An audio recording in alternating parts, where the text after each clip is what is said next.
I believe in the doctrine of election, but I don't like it much. Is it sin for me not to like the doctrine of election? It's sin not to like the true doctrine of election. It's sin not to like what God likes. Now, I would want to say it like that because many people have conceptions of doctrines, all kinds of doctrines, that are inaccurate. And therefore, their good hearts dislike them. So you could say, I dislike election, and be a good person because you don't see election clearly. And what you're disliking should be disliked. Or you may be a person who is starting to see it clearly, and your old self, which is bad, is rising up and not liking what ought to be liked. So I don't know whether this person should be chastised or not. So the principle would be, to the degree that you see biblical truth clearly, you should like it. Now, let me pause there because it comes to my mind. Biblical truth clearly.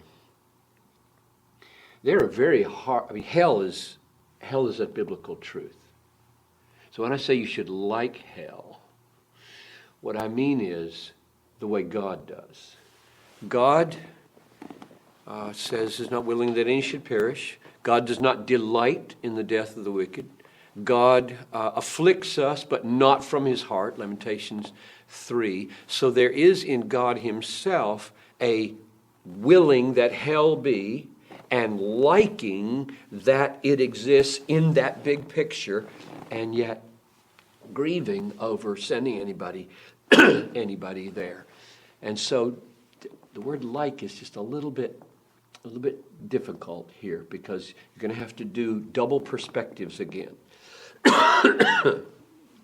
If God ordains that Jerusalem be destroyed by Nebuchadnezzar, should we like that?